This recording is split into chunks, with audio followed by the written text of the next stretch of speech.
आपने अपनी 10th class की बुक देखी है, एनसीईआरटी? नहीं भी देखी हो तो कोई बात नहीं, स्कूल स्टार्ट हो ही गए हैं तो आप गए होगे स्कूल, आपने बुक देखा होगा, इंडेक्स, ऐसे इंडेक्स होता है ना हमारे बिल्कुल राइट हैंड साइड वाले पेज पे, आपने वो सीक्वेंस देखा है तो वहाँ पर आपको दिखेगा जो स्टार्टिंग के 4 चैप्टर्स हैं वो आपके केमिस्ट्री के हैं, देन बायोलॉजी, और जो लास्ट के चैप्टर्स हैं वो आपके हैं फिजिक्स के। ठीक है, तो उस बुक के अकॉर्डिंग ही अभी हम चलते हैं। तो जो आपका फर्स्ट चैप्टर है केमिकल रिएक्शन एंड इक्वेशन, हम इस चैप्टर पे बात करने वाले हैं।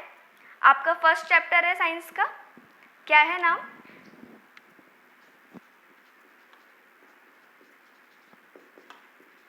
Chemical reaction and equation.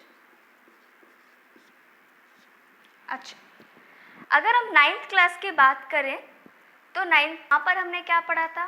Matter के बारे में पढ़ा था, मैटर के क्लासिफिकेशन के बारे में पढ़ा था, हमारे सराउंडिंग में कौन कौन से मैटर्स प्रेजेंट हैं वो पढ़ा था, एटम्स, मॉलिक्यूल्स, मिक्सचर, ये छोटे छोटे जो कॉन्सेप्ट हैं ये सारे हमने किसके अंदर पढ़े थे?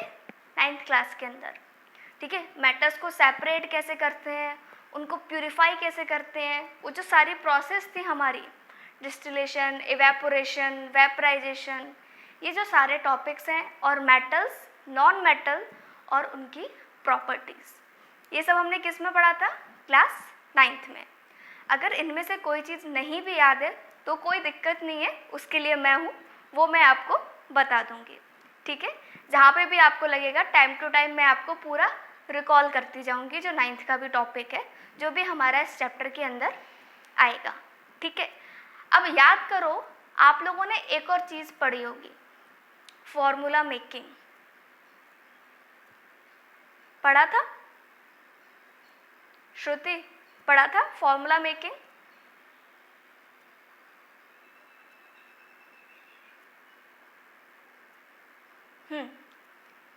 गुड।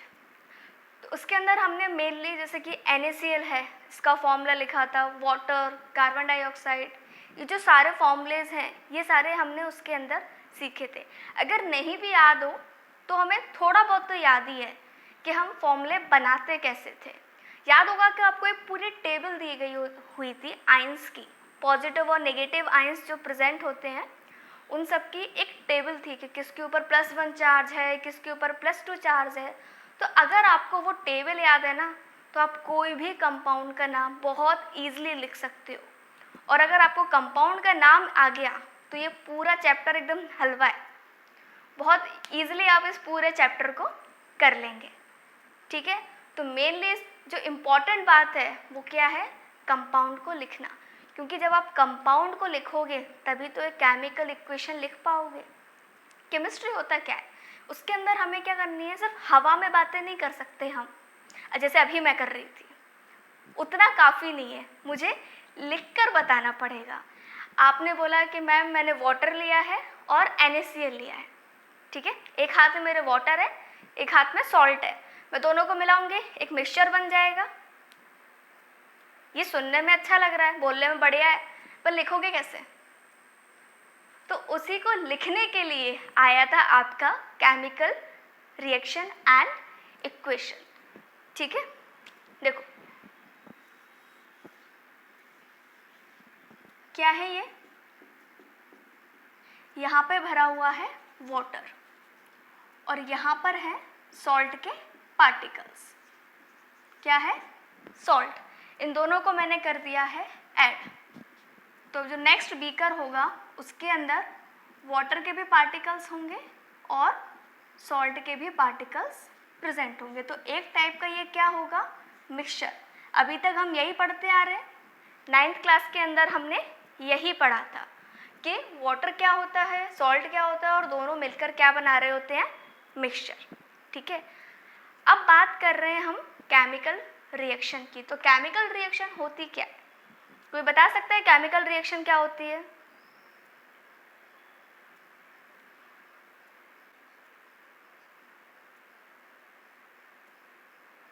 देखो, केमिकल रिएक्शन का मतलब ही होता है नए सब्सटेंस का फॉर्म होना, ठीक है।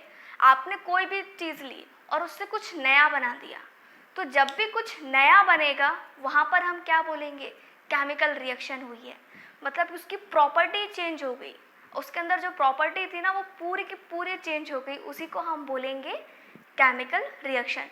अभी एग्जाम्पल से आप पूरा समझ जाओगे, तो पहले हम समझ लेते हैं केमिकल रिएक्शन क्या होगा।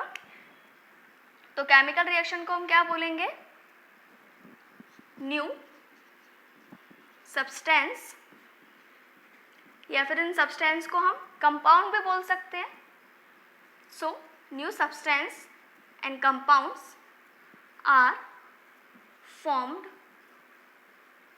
विथ, किसके साथ, उसकी प्रॉपर्टीज़ कैसी होनी चाहिए, डिफरेंट होनी चाहिए, फिजिकल प्रॉपर्टी भी और केमिकल प्रॉपर्टी भी, are formed with different physical and chemical property are known as chemical reaction. देखो क्या बोल रही हूँ मैं इसके अंदर, कि नए सब्सटेंस फॉर्म्ड होंगे, कैसे होने वाले हैं, नए, और वो भी कैसे होंगे, जिनकी प्रॉपर्टीज़ कैसी होंगी, डिफरेंट होंगी। कौन कौन सी प्रॉपर्टीज, फिजिकल भी और केमिकल भी।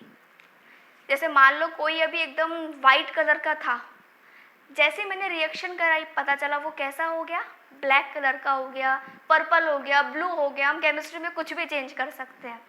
ऐसे देखते हैं ना, अपन लैब में जाते हैं और ऐसे केमिकल्स को मिलाते हैं, एकदम धुआं धुआं निकलता है और एक नया सब्सटेंस फॉर्म होता है। तो ये जो पूरा चल रहा है ना, एक्चुअल क्या है, यही है आपके केमिकल रिएक्शन। तो कोई भी अगर आपसे पूछता है कि केमिकल रिएक्शन क्या होती है, चैप्टर को पढ़ने से पहले हमें ये तो पता होना चाहिए ना उस चैप्टर का मतलब क्या है और उसके अंदर हम पढ़ने क्या वाले हैं। तो हम यही रिएक्शंस पढ़ने वाले हैं इसके अंदर, ठीक है। तो इतना क्लियर है आपको। चल, तो हमने अभी ये समझ लिया कि केमिकल रिएक्शन होती क्या है, ठीक है। अब मैं केमिकल रिएक्शन लिखती हूँ। देखो,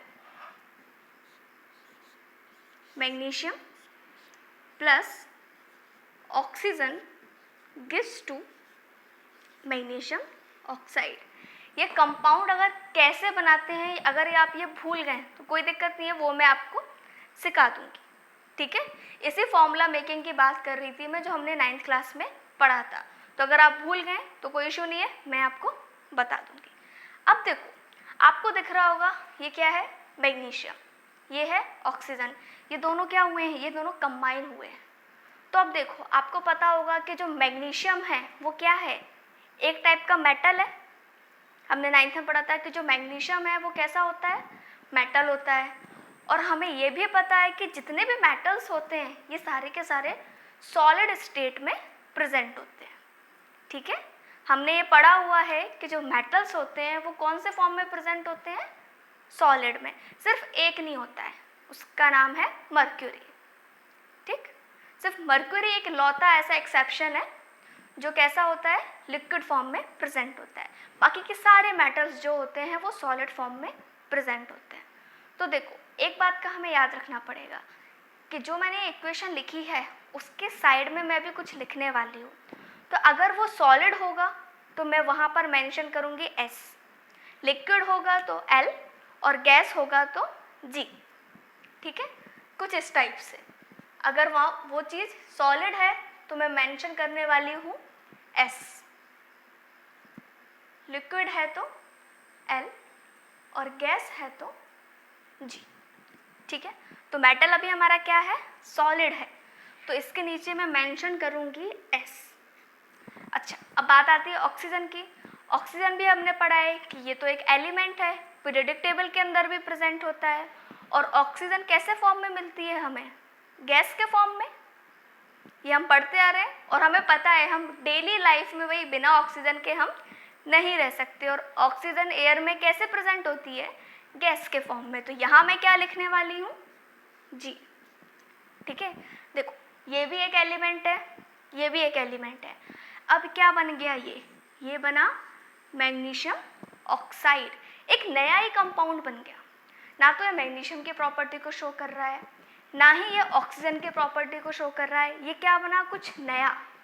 क्या बना, कुछ नया। अभी मैंने क्या बोला था कि आर फॉर्म्ड, कि जो नए सब्सटेंस होते हैं वो बनते हैं। तो देखो ये जो मैंने डेफिनेशन लिखी वो इस एग्जाम्पल से फुलफिल हो रही है। और जितने भी कंपाउंड्स बनते हैं ये सारे के सारे जो कंपाउंड्स होते हैं ये सॉलिड फॉर्म में प्रेजेंट होते हैं। याद रखना, सारे जो कंपाउंड्स होते हैं वो सॉलिड फॉर्म में प्रेजेंट होते हैं। ठीक है, तो अब इस एग्जाम्पल से हमने क्या प्रूफ कर दिया कि अच्छा ये क्या है, एक केमिकल रिएक्शन है। क्यों है, क्योंकि इसमें नई चीज़ बन रही है। ठीक है, जिसकी प्रॉपर्टी बिल्कुल ही अलग है। अगर आपने अपनी बुक में देखा होगा ना, तो आपकी बुक में एक एक्सपेरिमेंट भी है। कौन सा एक्सपेरिमेंट? एक्सपेरिमेंट है मैग्नीशियम रिबन का। नहीं देखा है तो कोई दिक्कत नहीं है, इस क्लास के बाद फटाफट जाना, बुक खोलना और बुक के अंदर देखना, एक्सपेरिमेंट के फॉर्म में आपका बना होगा।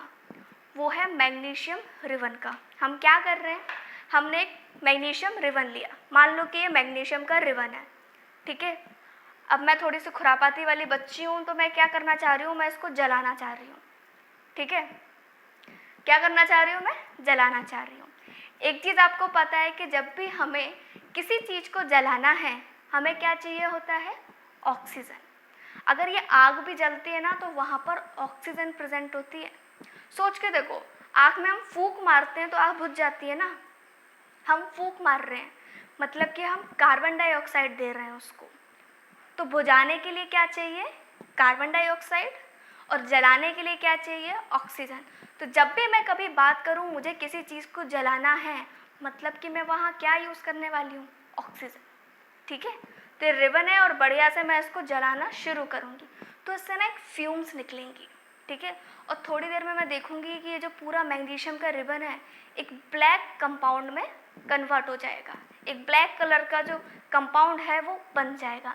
तो एक्चुअली ये जो बना है ब्लैक कलर का, यही तो है आपका मैग्नीशियम ऑक्साइड। मैंने क्या लिया था, मतलब ऑक्सीजन को लिया था, बन क्या रहा, मैग्नीशियम ऑक्साइड। तो ये जब आप पूरा एक्सपेरिमेंट देखोगे आपके बुक में, आपको बहुत ईजिली अब समझ में आ जाएगा कि अच्छा इसके अंदर हो क्या रहा था, अभी तक मुझे समझ में क्यों नहीं आया, क्योंकि आपने उसको अच्छे से नहीं समझा। ठीक है, तो अब ये बात आपको कभी नहीं भूलोगे कि मैग्नीशियम ऑक्साइड बना कैसे और उस रिबन को जलाने के बाद वो ब्लैक कलर का क्यों हो गया। ठीक है, तो ये जो था हमारा एक्सपेरिमेंट था। अब देखो एक और बात हम करते हैं कि जो यहाँ पर मैंने लिखा हुआ है मैग्नीशियम और ऑक्सीजन, ठीक है, ये दो चीज़ें हैं, इन दो से मिलकर एक नई चीज़ बन रही है। तो क्या ऐसा ज़रूरी है कि दो चीज़ें कंबाइन हो तभी कुछ नया बन सकता है? क्या एक से नहीं बन सकता? सोचो, बन सकता है क्या कुछ नया? पक्का सोच के देखो, सोचो थोड़ा सा और सोचो, क्यों नहीं बन सकता भाई, क्यों नहीं बन सकता? बिल्कुल बनेगा, अभी मैं आपको बताऊंगी। यहाँ पे बस एक चीज़ और लिख लेना, ये जो मैग्नीशियम जब ऑक्सीजन के साथ रिएक्ट करता है तो साथ में हम इसको हीट भी करते हैं, थोड़ा सा गर्म करने की ज़रूरत पड़ती है उसको। ठीक है, ज़रूरी नहीं है कि सारी रिएक्शंस में पड़े, पर कुछ पर्टिकुलर रिएक्शंस होती हैं जहाँ पर हमें उसको हीट देनी पड़ती है। ठीक है, वो डायरेक्टली कन्वर्ट नहीं होते। अगर कोई बहुत ज़्यादा रिएक्टिव एलिमेंट होता ना, मतलब बिल्कुल ऐसे जिंक जैसा, ठीक है, तो वो क्या होता है, जैसे हवा के कांटेक्ट में आके एकदम उड़ जाता। ठीक है, पर ये थोड़ा सा बेचारा शांत बच्चा टाइप का है, तो ये चुपचाप से आराम से जलेगा थोड़ा सा हीट देने के बाद। ठीक है, चलो अब देखो मैंने अभी क्या बोला, क्या ज़रूरी है दो चीज़ें मिलकर एक नया प्रोडक्ट बनाए? नहीं, ऐसा बिल्कुल क्या मेरा मेरा नहीं हुआ है बेटा, आपका हुआ है।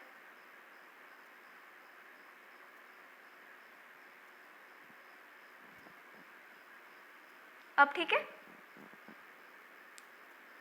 बेटा, आपका नेटवर्क इशू हो रहा है, यहाँ से एकदम क्लियर है। श्रुति मैं दिख रही हूँ आपको?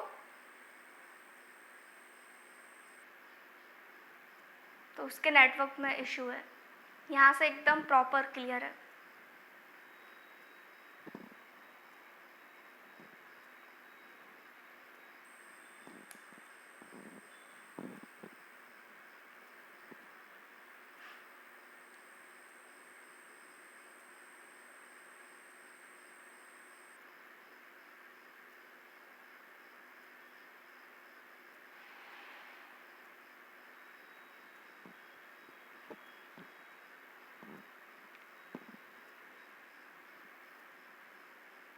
अब ठीक है बेटा?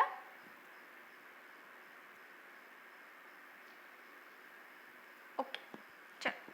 तो अभी मैंने क्या बोला कि ज़रूरी नहीं है कि दो चीज़ें से मिलकर हम एक नई चीज़ बनाएं। एक से मिलकर भी हम दो नया बना सकते हैं। जस्ट फॉर एग्जांपल, मेरे पास है कैल्शियम कार्बोनेट। नाम को सुन के भी डरना मत, मैं सब आपको सिखा दूंगी कैसे क्या लिखते हैं। बिल्कुल आप ऐसे, मैं बोलूँगी ना कैल्शियम कार्बोनेट, मेरे बोलने से पहले आप फॉर्मूला लिख के दिखा दोगे, उसके टेंशन मत लेना। तो मैंने क्या लिखा है, कैल्शियम कार्बोनेट। मैं जैसे ही इसको हीट करूँगी ना, ये दो पार्ट्स में डिवाइड हो जाएगा। एक होगा आपका कैल्शियम ऑक्साइड और दूसरा होगा कार्बन डाइऑक्साइड। ठीक है, देखो ये कैल्शियम कार्बोनेट क्या होता है, ये होता है चूने का पानी, जिसको हम लाइमस्टोन के नाम से भी जानते हैं। हम घर में देखते हैं ना, बहुत सारी जगहों पे पेंट नहीं करवाते हैं, वो जस्ट वो जो चूना वाला पानी होता है उसका यूज़ करते हैं। ठीक है, तो जो वाइट वॉशिंग कराते हैं तो बहुत सारे जो लोग होते हैं वो सिर्फ चूना वाला पानी होता है उसको अपने घर में कराते हैं। तो वो एक्चुअल होता क्या है, वो यही होता है। ठीक है, इसी के अंदर प्रेजेंट होता है। तो इसको हम लाइमस्टोन के नाम से भी जानते हैं। मैं जैसे इसको हीट करूँगी ना, ये दो पार्ट में डिवाइड हो जाएगा। एक तो आपका निकलेगा कैल्शियम ऑक्साइड और दूसरा निकलेगा कार्बन डाइऑक्साइड। जो कैल्शियम ऑक्साइड है इसको हम बोलते हैं क्विक लाइम। क्या बोलते हैं, क्विक लाइम। और ये है आपकी गैस कार्बन डाइऑक्साइड। तो अब देखो यहाँ पे भी डिफरेंट प्रॉपर्टीज़ को शो कर रहा है। कैल्शियम कार्बोनेट अलग है, कार्बन डाइऑक्साइड अलग है। तो एक पॉइंट क्लियर हुआ कि ज़रूरी नहीं है दो चीज़ों से मिलकर एक नया प्रोडक्ट मिले, एक से भी मिलकर बन सकता है। इसीलिए हम यहाँ पर ये यूज़ नहीं करते व्हेन टू और more than two things are combined. हम सिंपली बोलते हैं न्यू सब्सटेंसेस आर फॉर्म्ड। तो ये डिफरेंस अगर आपको समझ में आ गया है तो ये जो दोनों एग्जाम्पल हैं वो आपको समझ में आए होंगे कि मैंने डेफिनेशन के अंदर डायरेक्टली ये क्यों लिखा है कि न्यू सब्सटेंसेस आर फॉर्म्ड। मैंने ये नहीं लिखा है कि टू और more than two substances are formed. वो हम तब लिखते हैं जब हमें कोई मिक्सचर बनाना होता है। ठीक है, चलो अब देखो, आपको जो लेफ्ट हैंड साइड पे दिख रहा है ये दो चीज़ें मिलकर ये बना हुआ है ना, इसका मतलब ये क्या है, ये हैं रिएक्टेंट्स। क्या है, रिएक्टेंट्स। ठीक है, मुझे बनाना था खाना। ठीक है, तो उसके लिए जो मैंने सामान लिया ना, बढ़िया गोभी आलू प्याज, ये जो सारी चीज़ें हैं ये सब क्या है, हमारे रिएक्टेंट्स। फिर मैंने क्या किया, मस्त उसको हीट दी और एक खाना हमारा प्रिपेयर्ड हो गया। तो जो हमारा खाना प्रिपेयर्ड हुआ है लास्ट वाला, वो आपका क्या है, प्रोडक्ट। तो जो हमें फाइनल रिजल्ट मिल रहा है उसको हम बोलते हैं प्रोडक्ट। ठीक है, जो चीज़ हमने इनिशियली ली है वो है आपके रिएक्टेंट्स और जो फाइनल आपको मिल रहा है वो क्या है, आपका प्रोडक्ट है। अच्छा बताओ, इन दोनों में से कौन सा रिएक्टेंट है और कौन सा प्रोडक्ट है?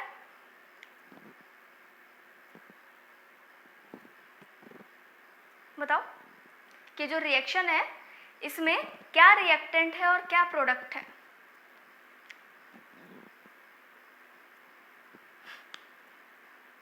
बताओ जल्दी से कि क्या रिएक्टेंट है और क्या प्रोडक्ट है इस रिएक्शन के अंदर। इस रिएक्शन को देखो और जल्दी से बताओ मुझे।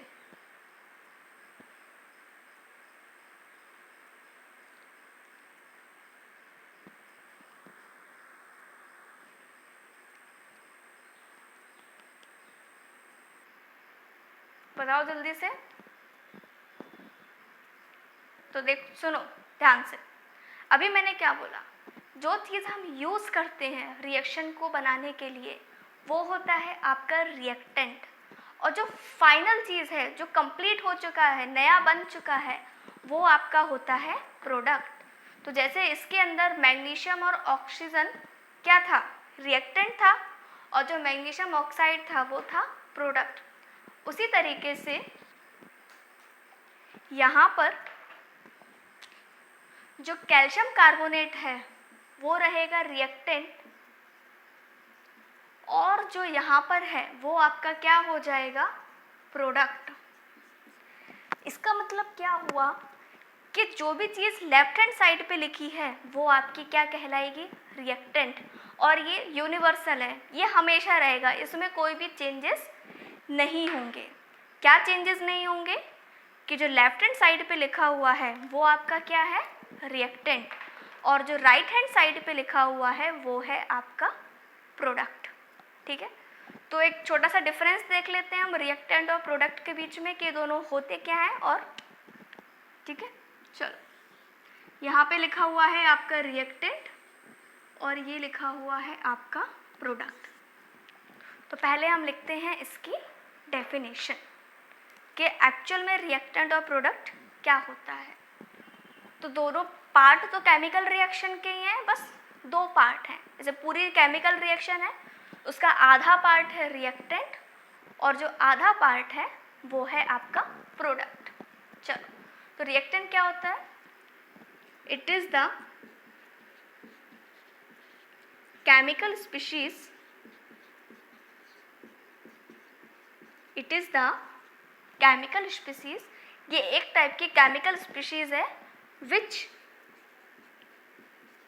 Takes part in the process. जो हम प्रोसेस कर रहे हैं, कौन सी प्रोसेस कर रहे हैं हम, प्रोडक्ट को बनाने की। तो प्रोडक्ट बनाने के लिए जो स्पीशीज़ हमने ली है वो आपका क्या कहलाएगा, रिएक्टेंट। तो ये क्या है, एक केमिकल स्पीशीज़ है जिसको हम क्या कर रहे हैं, जिसको हम ले रहे हैं। क्या करने के लिए ले रहे हैं, ताकि हम उससे एक प्रोसेस को शुरू कर सकें। ठीक, प्रोसेस को स्टार्ट करने के लिए जो चीज़ें हमने ली हैं उसे हम बोलते हैं रिएक्टेंट। क्लियर है। चल नेक्स्ट पार्ट पे आते हैं कि प्रोडक्ट क्या होता है। इसको हम क्या बोलेंगे, it is the chemical species which is formed। ये ऐसी केमिकल स्पीशीज है जो कि उस प्रोसेस में बन चुकी है। ठीक है, तो ये हमने स्टार्टिंग में लिया था और ये हमारा क्या है, फाइनल है। रिएक्टेंट हमेशा कहाँ प्रेजेंट होते हैं, तो इसको हम बोलेंगे it is present in the left hand direction. ये हमेशा कहाँ प्रेजेंट होते हैं, लेफ्ट में। तो मैं यहाँ पर लेफ्ट मेंशन कर देती हूँ। और ये कहाँ प्रेजेंट होते हैं, ये प्रेजेंट होते हैं आपके राइट हैंड डायरेक्शन में। ठीक है, अच्छा, इस एरो का क्या मतलब है,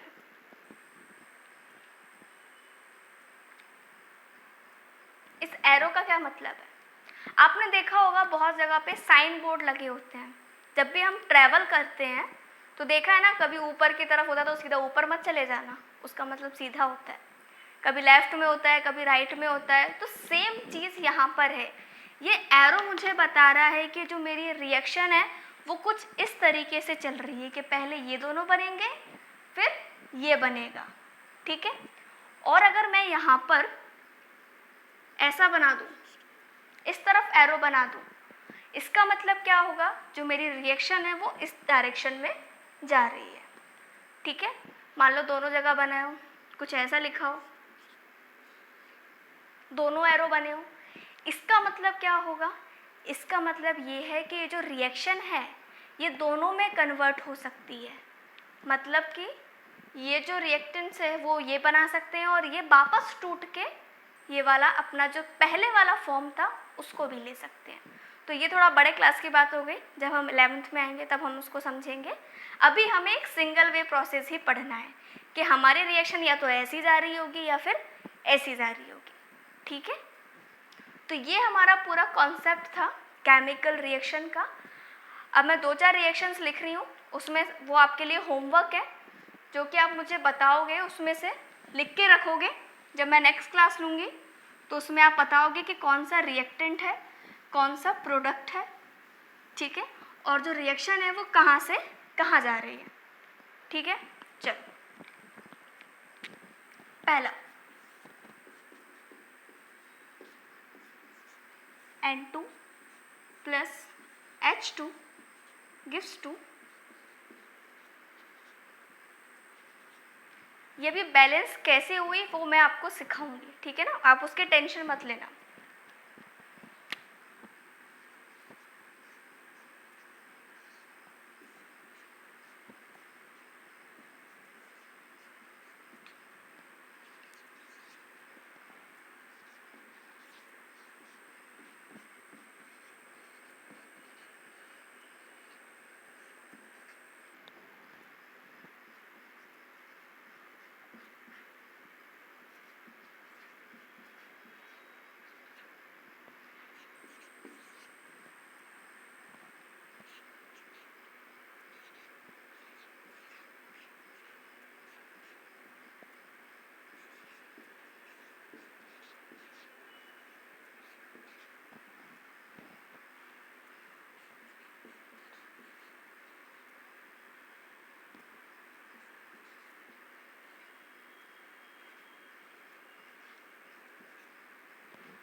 ठीक है, तो ये 5 रिएक्शन है, इनको नोट डाउन कर लीजिए आप फटाफट।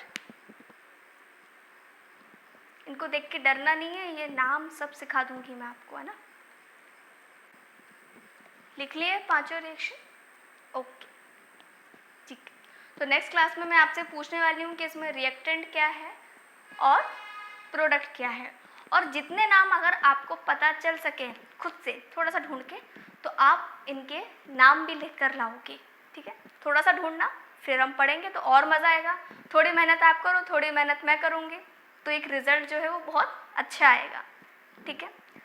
मैंने एक चीज़ और बोल रखी है कि आपको कम से कम 1 से लेकर 20 तक के एलिमेंट्स याद होने चाहिए, उनका एटॉमिक नंबर और उनका सिंबल, ठीक है, मतलब नाम, सिंबल और एटॉमिक नंबर 1 से लेकर 20 तक। अगर ये नहीं है तो फटाफट से आप इनको याद कर लो, ठीक है। तो आपके पास बढ़िया दिन है कल का, मंडे से अपनी रेगुलर क्लासेस रहेंगी। तो आज आपको क्या करना है, एक तो उनके नाम ढूंढने, इसमें मेंशन करना है रिएक्टेंट क्या है, प्रोडक्ट क्या है, ठीक है। इन्हीं के नीचे नीचे आप लिखकर मेंशन कर सकते हो और मुझे उसकी फ़ोटो भेज देना, ठीक है। और आपको याद करने हैं एलिमेंट्स के नाम 1 से लेकर 20 तक, ठीक है। ये सीख गए ना, केमिस्ट्री इतनी अच्छी होने वाली है ना, आपको कभी रटने की ज़रूरत पड़ेगी नहीं। जो लोग बोलते हैं ना ऐसे रटना पड़ता है या ये करना पड़ता है, कुछ नहीं करना पड़ता है। आप एक बार बस एलिमेंट्स के नाम याद कर लो, बाकी चीज़ें आप खुद अपने आप कर लोगे, आपको कोई दूसरी चीज़ करने की ज़रूरत पड़ेगी नहीं, ठीक है। और फिर आपकी केमिस्ट्री अपने आप स्ट्रांग हो जाएगी और पूरी साइंस भी, तो बाकी चीज़ें भी फिर हम धीरे धीरे पढ़ते जाएंगे। अभी मैं केमिस्ट्री पढ़ा रही हूँ, इसीलिए मैं इस पर फोकस कर रही हूँ, ठीक है। चलो, तो मिलेंगे हम नेक्स्ट क्लास में, जब तक आप ये कंप्लीट करें।